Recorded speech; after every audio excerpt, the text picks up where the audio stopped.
Ahí está. ¿Ya? ¿Lo ven? Ahí me responden por el WhatsApp, por el chat. Sí, que se ve la imagen. ¿Ya? Chicos, miren, nosotros la clase pasada estábamos viendo lo relacionado al el humanismo y el renacimiento, ¿cierto? La clase pasada específicamente fue solo del renacimiento, y es porque en realidad nos sirve bastante lo de estos dos, que en el fondo son parte del mismo proceso de cambio que hay en el siglo XV. Recuerden que nosotros estamos pasando de la Edad Media a la Edad Moderna, ¿ya? Dentro de esos cambios importantes que va a haber ya en la Edad Moderna, está la reforma religiosa, ¿ya? ¿Qué cosa es la reforma religiosa? Es el quiebre de la Iglesia Católica en Europa. Nosotros, si ustedes recuerdan, cuando vimos la Edad Media, la, la institución que dominaba, que gobernaba todo, ¿cierto? Que tenía muchísima influencia, era la Iglesia Católica. Aquí va a recibir un golpe bien grande porque se va a fragmentar. Ya no va a ser solo la Iglesia Católica en Europa. Al final del proceso de la reforma vamos a ver que aparecen varias religiones, ¿ya? Derivadas de la reforma religiosa, ¿ya? Voy a ir avanzando. Si alguien tiene alguna consulta, me la va haciendo a través del chat, porque yo sí lo puedo ver, ¿ya? Ahí lo inventé. El objetivo de nuestra clase de hoy, lo tienen ahí en su pantalla, dice comparar la sociedad medieval y moderna considerando los cambios que implicó la ruptura de la unidad religiosa de Europa. Recuerden ustedes, cuando parte la Edad Media, y durante toda la Edad Media que vimos nosotros, la que manda es la Iglesia Católica, ¿cierto? Tenía un poder enorme incluso sobre reyes, sobre autoridades, ¿ya? La Iglesia era prácticamente intocable. Nadie se atrevía a ir contra la Iglesia porque su autoridad era total, al nivel de un rey. Lo que vamos a ver hoy es precisamente cuando empieza a desmoronarse todo eso. No es que la iglesia desaparece, la iglesia va a seguir existiendo, existe hasta el día de hoy, pero la diferencia es que va a sufrir un golpe en su enorme poder y autoridad. Y este tema, si bien es religioso, y considerando todo lo que abarcaba la iglesia, lo que menos después va a tener va a ser religión, porque después hay un tema económico, hay un tema político también involucrado. ¿Ya? Voy a ir avanzando. Ahí lo tienen ustedes. ¿Qué cosa es la reforma protestante? Porque se le conoce con reforma religiosa, reforma protestante. Es el movimiento religioso iniciado en Alemania, ¿ya? En Alemania, en la zona que es ahora Alemania, porque el país, como nosotros lo tenemos ahora en los mapas, no existía, ni siquiera existía la bandera que representa Alemania, que es esta bandera de negro, rojo y amarillo, ¿ya? Es el territorio de lo que es ahora Alemania, pero Alemania en sí como el país, ese es mucho más moderno. Entonces, es el movimiento religioso iniciado en Alemania en el siglo XVI por un personaje que más adelante vamos a ver, que es Martín Lutero, y que dice ahí que llevó a un cisma de la Iglesia Católica para dar origen a varias iglesias.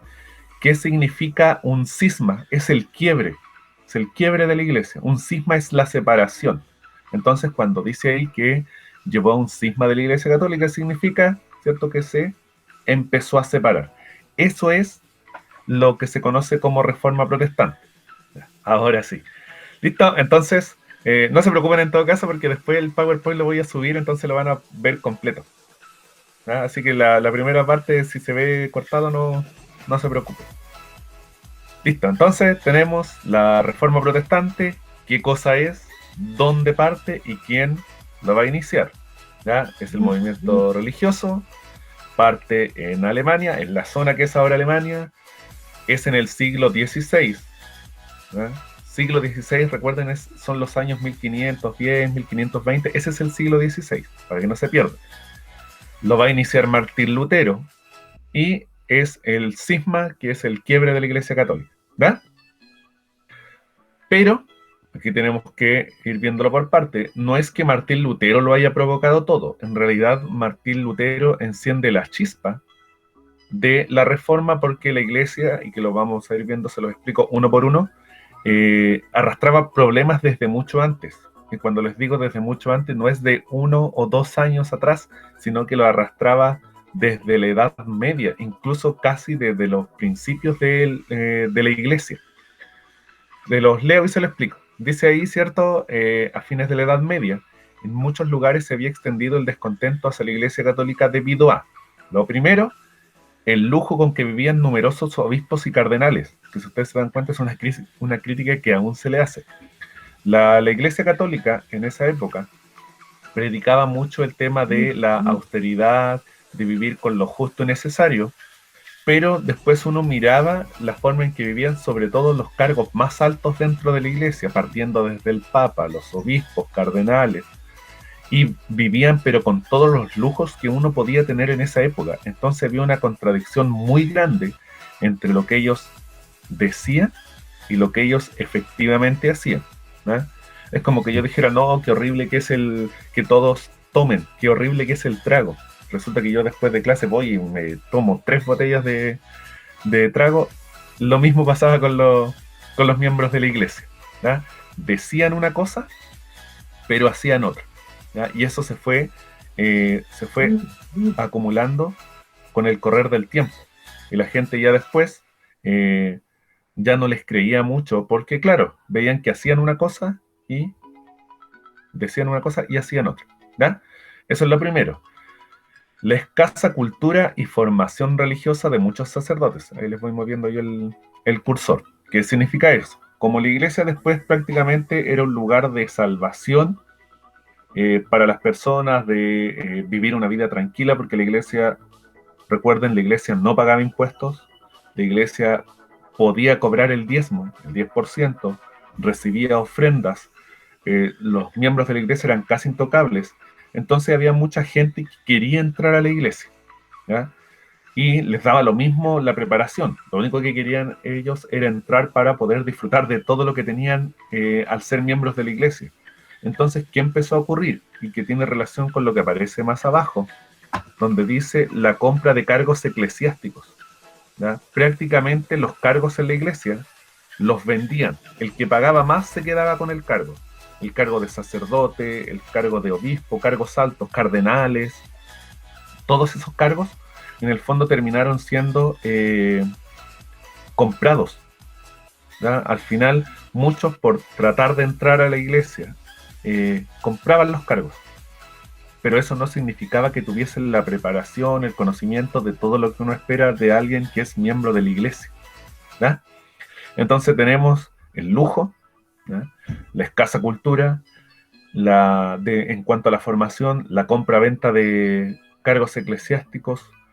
Lo otro, a ver, aquí le respondo, el Felipe Rivas, luego igual tenían más ganancia, ¿no?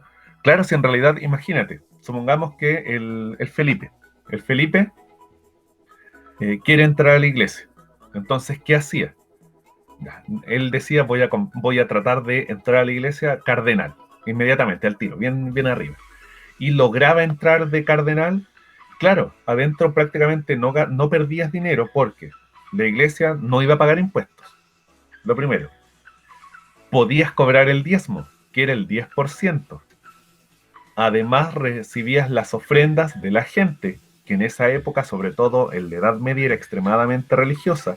Y cuando pasan a la moderna, no es que dejaron la religión de lado, la gente siguió siendo tan creyente. El golpe lo recibió en sí la institución de la iglesia. Y además, si le sumas todo eso, tenías además como la investidura celestial de ser una persona en la iglesia. Entonces a veces los sacerdotes, y pasó mucho, la gente de la iglesia tenía hijos, tenía 2 o 3 mujeres, pero nadie se atrevía a hacer algo contra él porque era un miembro de la iglesia, entonces nadie le iba a creer. Si yo decía, no, si el cura tiene un hijo conmigo, nadie le iba a creer. Entonces, por ese lado, era súper difícil irse contra la iglesia, ¿no? Aparte tienen que sumarle que la Edad Media, ¿cierto? Es súper difícil que razonaran, porque recuerden que todo venía de Dios. Entonces lo tenían ahí como la iglesia lo tenía encerradito todo. Entonces era súper difícil salir de ese mundo, ¿ya? Entonces, tenemos el lujo, la escasa cultura, la compraventa de cargos eclesiásticos. Tienen otra cosa también, que es el nepotismo. con N. Yo después aquí cuando edite el video les voy a poner ahí la frase nepotismo. ¿Qué significa el nepotismo? Que empezaron a entrar también familiares a los cargos de la iglesia, de los que ya estaban adentro, sin necesariamente tener la preparación. Entonces eso se imaginan en el transcurso de varios siglos, porque esto parte en la Edad Media, ya se venían arrastrando varios problemas. Todos esos problemas ya se venían arrastrando. Enzo, ahí les voy a explicar lo que me preguntas, ya que sale más adelante. Y lo último, que es la gota que rebalsa el vaso, es la venta de bulas e indulgencias, que es en el fondo cobrar por el perdón de los pecados. Esa, la venta de indulgencias, la venta de bulas, o sea, yo pago cierta cantidad de dinero para que la iglesia me perdone los pecados, va a ser la gota que rebalse el vaso. Y esa chispita tiene que ver precisamente con Martín Lutero. ¿Ok? Esas son las causas, para que las tengan claro. El que empieza todo es este señor, Martín Lutero. ¿Por qué la crítica que hace Lutero ahora sí tiene resultado y lo que venía de antes no tuvo resultado? Es porque además, tengan en cuenta, estamos en la Edad Moderna, el hombre es el del Renacimiento y el humanismo. Es un hombre más crítico que no se queda con la respuesta de siempre de que Dios quiso que fuera así. ¿Ya? El hombre del Renacimiento no se queda con esa respuesta, es el que empieza a cuestionar, a criticar. Por eso la reforma no se produce antes y se produce después. Por eso es necesario el humanismo y el Renacimiento. También tenía que cambiar la mentalidad de las personas. Junto con esto, tienen la acción de Martín Lutero. ¿Quién es Martín Lutero?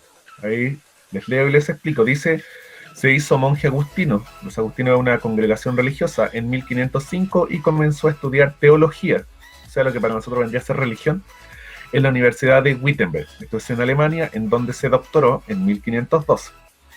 Siendo ya profesor, comenzó su crítica. Y aquí viene el otro punto. Habitualmente las críticas a la Iglesia Católica venían siempre de personas que eran ajenos a la Iglesia, que estaban fuera de la Iglesia Católica. En cambio, Martín Lutero, que es el que critica ahora, si se dan cuenta, no es una persona ignorante o alguien que es de fuera de la Iglesia. Es alguien del interior de la Iglesia y que además tiene estudios, o sea, no es cualquiera.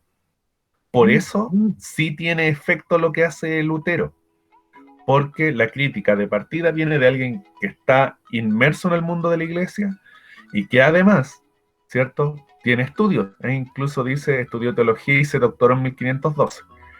Fue profesor también, y ahí empieza sus críticas. Y las críticas van, como los leen aquí abajo en la diapositiva, en la frivolidad en la que vivía gran parte del clero, lo que veíamos recién, esto de que decían una cosa, pero vivían de otra manera. Decían que había que ser austero, no gastar tanto, vivir con lo básico, y uno miraba al Papa o a los cardenales, los veían con estas ropas con bordados de oro, con anillos de oro, con un montón de cosas, entonces no había relación, había una contradicción enorme entre lo que hacían y decían. ¿Ya? Entonces, él es el que le inicia, él es en el fondo el que le da el empujón. Esas críticas las traduce por esto. Ustedes en la imagen, aquí la de la izquierda, es la Basílica de San Pedro, que es donde el Papa sale a hablar en el Vaticano. Este es el Vaticano. ¿Eh? Y el que aparece al lado derecho, que ahí lo estoy marcando yo con el cursor, es el Papa León X. Ahí arriba lo tienen. Dice Leo X, es León X. León X. ¿Qué es lo que ocurre con él? La Basílica de San Pedro necesitaba dinero para poder ser finalizada. Esto. Ya la iglesia necesitaba dinero para terminar la construcción de esto que ustedes ven ahora donde sale a hablar el Papa. Y León X no se le ocurre otra idea mejor que emitir lo que ustedes tienen acá. La indulgencia, como dice ahí arriba, era un documento que perdonaba el alma el paso por el purgatorio, en el fondo, un perdón que escribía la iglesia para que usted quedara como limpio de todos sus pecados. Eso fue la chispa que encendió las críticas de Martín Lutero. ¿No? Incluso ustedes lo ven ahí, se imaginarán, piensen ustedes cómo era la gente en esa época que le temía a Dios y a la iglesia. Claro, la gente mucha tiene que haber invertido grandes fortunas o se desesperó porque no tenía el dinero para que lo perdonaran. Entonces la gente, claro, imagínense, sentir la angustia de que, oh, si no tengo este perdón, no voy a poder salvar mi alma. Y eso empieza a cuestionar Lutero, que al final de cuentas uno se salvaba por el dinero, que si uno tenía dinero podía pagar el perdón, y si no lo tenía, una pena. Ah, si eran caras. Creo que fueron subiendo de precio de a poquito. ¿Ya? Tendría que buscar yo el valor exacto, Vicente, pero en realidad no sé cuánto dinero costaba. Pero sí recuerdo que el valor fue de a poco subiendo. La ley de la oferta y la demanda. ¿Ya? Entonces, claro, se imaginarán que los que hacían muchos pecados eran los que más plata ponían. Entonces, esa crítica empezó a hacer Martín Lutero. Y lo otro que les explico, ¿qué es el purgatorio? ¿Ya? Se supone que existe el cielo, ¿ya? Arriba, donde todos aspiramos, los que son católicos, creyentes, el cielo, el purgatorio y ojalá nadie abajo al infierno. ¿Ya? Son esos tres. Los que se portan bien al cielo, los que se portan muy mal al infierno. El purgatorio es un paso intermedio donde se supone que uno limpia los pecados para subir al cielo. ¿Ya? Entonces, con este documento, uno era como un salvoconducto de ahora. Uno pasaba directamente al cielo. No tenía la necesidad de mantenerse en el purgatorio. ¿Eh? Incluso yo se los voy a leer aquí, dice, según los católicos, el purgatorio era el lugar donde después de su muerte las personas que han muerto sin pecado mortal, pero que han cometido pecados leves en su vida, tienen que limpiar esas culpas para poder alcanzar el cielo. ¿Eh? Dice, las plegarias por los muertos y las indulgencias podían acortar el tiempo que una persona podía pasar en dicho lugar. Entonces, claro, la iglesia, imagínense decir que si tenían el perdón podían pasar casi sin sufrimiento el purgatorio y llegar directamente al cielo, pero para eso había que poner una módica cuota, entonces ahí se generó el problema. ¿Eh? ¿Y qué iban a hacer con ese dinero? Se supone que iban a terminar de construir la basílica y que, como ustedes se darán cuenta, sí la terminaron, porque efectivamente se construyó con ese dinero. Avanzamos. Sí, Enzo, es como una sala de espera, donde tú pagas tus pecados, siempre y cuando no fueran tan graves. Si eran pecados muy grandes y graves, ahí no tenías salvación, ahí te ibas al infierno. Pero si no había sido así, claro, quedabas en esta especie de sala de espera. Y de ahí subías. Y se supone que esta carta de indulgencia era como un pase que que te permitía pasar sin esperar mucho rato. ¿Ya? Avanzamos. ¿Qué es lo que hace Martín Lutero? Esto.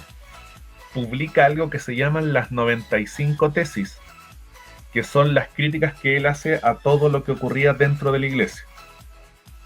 En realidad, no, esa es otra cosa aparte, tiene que ver con justicia en eso. ¿Eh? Es aparte, ahí tendríamos que irnos para otro lado también. Ya, les sigo explicando. Publica las 95 tesis. Uno se imagina se imagina un libro, porque dice las 95 tesis. En realidad las 95 tesis era esto, que lo tienen ahí. Son como 3, 4 páginas, incluso ahora uno las puede buscar por internet y aparecen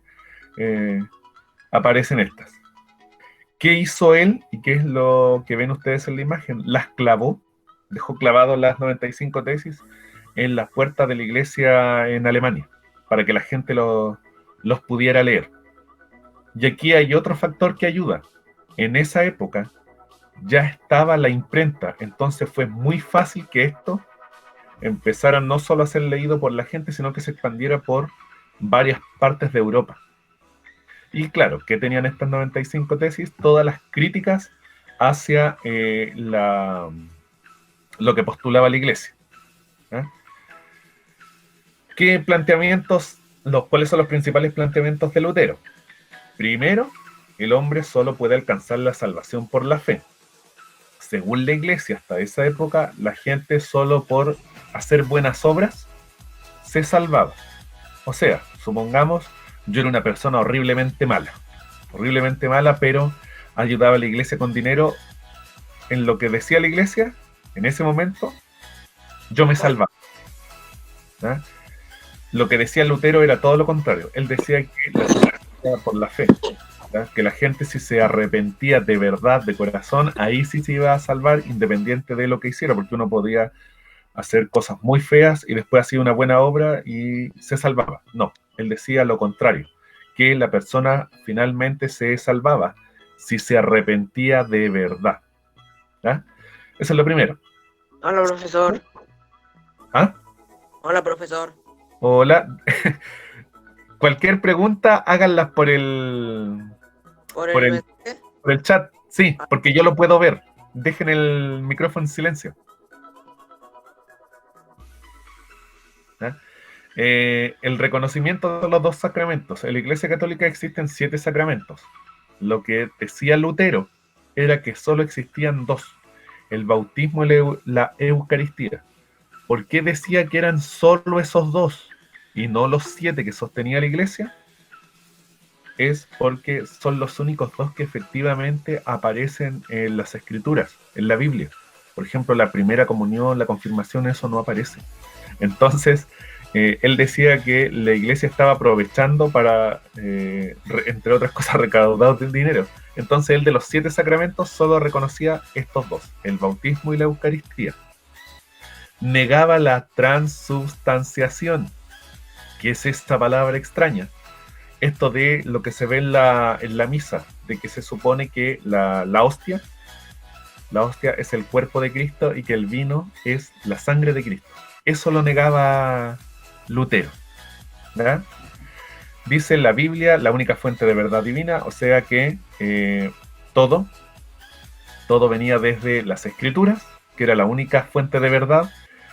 Esto que era muy importante, Lutero decía sobre la libre interpretación de la Biblia. O sea, que en el fondo una persona podía tomar las Escrituras, leerlas e interpretarlas de la manera que él lo creyera o lo sentía. Y eso le preocupó enormemente a la iglesia, porque si cada persona podía tomar la Biblia y leerla, interpretarla como quisiera, significaba que no necesitaba la institución de la iglesia. Entonces la iglesia, esa parte sobre todo, no le gustó, pero para nada. Eliminación de las jerarquías religiosas, o sea que no existiera el papa, cardenales, sacerdotes, todo eso no existiera, ¿verdad? Porque se supone que éramos todos iguales. Y rechazo del celibato. ¿Qué cosa es el celibato? Esto de que los miembros de la Iglesia Católica no pueden tener relaciones sexuales, no pueden estar casados, no pueden tener hijos. A eso se refiere. Y aquí le respondo a Lenzo que me había preguntado antes. Por ejemplo, el reverendo Alegría, que es el que aparece en Los Simpsons, es de la iglesia protestante, que es lo que crea Lutero. Y si ustedes se recuerdan, él en la serie tiene una esposa y tiene una hija, porque no es de religión católica. Si bien uno ve la iglesia y lo ve el vestido de cura, es de la iglesia protestante. ¿Ya? Dice ahí, la reforma dividió a Alemania en 2 áreas religiosas, que eso lo vamos a ver yo creo en la próxima clase, el norte luterano y el sur católico, ¿ya? Porque esto dejó después de ser un problema netamente religioso, sino que después pasó a un tema económico y sobre todo político. ¿Ya? Sigo avanzando.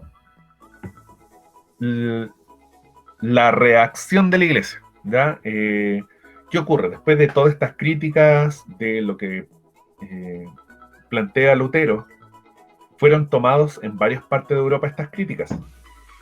¿Ya? No es que quedó solo ahí. Lo que escribió Lutero se expandió por Europa, empezaron voces desde distintos lugares a criticar a la iglesia, porque también algunos buscaban poder quitarle poder a la iglesia. ¿Ya? Entonces, por eso ya no es un tema solo religioso. Esas consecuencias las vamos a ver en la próxima clase, porque esto lo vamos a ir avanzando, la reforma y la contrarreforma, para que lo puedan asimilar. La iglesia, cuando ya después ve que hay mucho problema, porque hay conflictos, hay unos quiebres enormes dentro de la iglesia, prepara su defensa, que es lo que se llama como la contrarreforma. La contrarreforma es la respuesta a lo que hace Lutero, ¿verdad? ¿Y cómo lo hace? Va a organizar una reunión que es el Concilio de Trento. El Concilio de Trento es una reunión donde se juntan el Papa y los grandes cabezas de la iglesia, los cardenales sobre todo, o sea, la jerarquía de la iglesia, y ahí van a hacer varios cambios. Hay cosas que toman de las críticas de Lutero, pero obviamente decir que sí, que Lutero tenía razón, era fomentar más el quiebre. Hicieron los cambios, pero sin decir, ¿cierto?, que la idea la había planteado Lutero. Ese concilio hace reformas a la disciplina de la iglesia en ese momento y reformas dogmáticas. ¿A qué se refieren los dogmas? A las ideas que existían dentro de la iglesia, que prácticamente eran inamovibles, ¿ya? Ahí van a tener que entrar a hacer cambios, porque se dieron cuenta que la iglesia se había quedado muy atrás en el tiempo, no había ido cambiando de acuerdo a los tiempos, ¿ya? Que no era el hombre sumiso de la Edad Media, que ahora se iba a encontrar con el hombre cuestionador de la Edad Moderna. ¿Qué va a hacer? Va a crear nuevas órdenes religiosas para volver a tener el orden que tenía antiguamente, estricto, dedicados al trabajo, a la oración. Y aquí hay un grupo que es particularmente importante, que son los jesuitas. ¿Verdad? Los jesuitas es una orden bien importante, porque los jesuitas tienen que ver con la colonización española en América. Los jesuitas, ¿verdad? La Compañía de Jesús tuvo mucha importancia aquí en Chile. Eran los encargados en la época colonial de los colegios. Incluso las compañías, la población en Serena se llama así porque todo ese territorio era la Compañía de Jesús. Los jesuitas, sobre todo en América, tuvieron una influencia muy grande. Llegaron a tener tantas tierras, tanto poder, que después el propio rey de España los expulsó de sus territorios, porque le hacía sombra a su poder de rey. A ese nivel llegaron los jesuitas. Y ahora incluso tienen un papa jesuita, el papa argentino, el Jorge Bergoglio, perdón, que es Francisco I, es papa jesuita, ¿ya? Entonces tenemos, para volver, la contrarreforma, se organiza este Concilio de Trento. En realidad dice Concilio de Trento, pero no es una sola reunión, son varias, en el transcurso de varios años, para ponerse de acuerdo. Se crean nuevas órdenes religiosas, y como ven a este lado derecho, apoyo de monarcas, sobre todo del rey de España. Por eso después, cuando empieza lo de las... Ya te respondo, Felipe. Cuando empieza lo de la colonización en América, como es España el que coloniza sobre todo, no llegan personas de otra religión y solo se permiten llegar españoles católicos. Tiene que ver con eso. Ya, el Felipe, le respondo. Lo de los papas actuales no es otro tema, sino que cuando se eligen, ellos, los miembros de la iglesia, eligen a un papa. El papa asume con el nombre de un santo, ¿eh? Por eso ustedes de repente, por ejemplo, tuvieron Juan Pablo II, por edad no recuerdo si ustedes lo alcanzaron a conocer. No es que se llamara Juan Pablo II, él se llamaba Karol Wojtyła, porque él era de Polonia. Benedicto XVI, que era Joseph Ratzinger, es el papa que era de Alemania, ¿ya? Él no es que se llamara Benedicto XVI, ese es el nombre que asumen. El de ahora, por ejemplo, que es el Jorge Bergoglio, que es el de Argentina, es en realidad Francisco I cuando uno lo escucha en las noticias. Que él, claro, es el primero que asume con el nombre de Francisco, pero no es nada más de eso, ¿ya? Ya. El Concilio de Trento, las diversas reuniones, ¿qué decisiones toman? ¿Ven? Aquí aparecen decisiones doctrinales, o sea, del pensamiento de la iglesia, y decisiones administrativas, las que tienen que ver con el orden. Primero dice, la salvación se obtiene por la fe y las buenas obras. Si se dan cuenta, ahí cambió algo, ¿eh? La salvación se obtiene por la fe y las buenas obras. Si ustedes recuerdan, la iglesia decía que era solo por las buenas obras. El que les criticó eso fue Lutero, y Lutero decía que era por la fe. Después de los concilios, si se dan cuenta, mezclaron las dos cosas. O sea, la gente ahora se salvaba por la fe y por las buenas obras.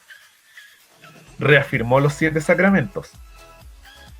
La misa tiene un carácter sagrado. El culto a la Virgen y a los santos es válido. Martín Lutero decía que no había que venerar ni a la Virgen ni a los santos, porque Dios era uno solo.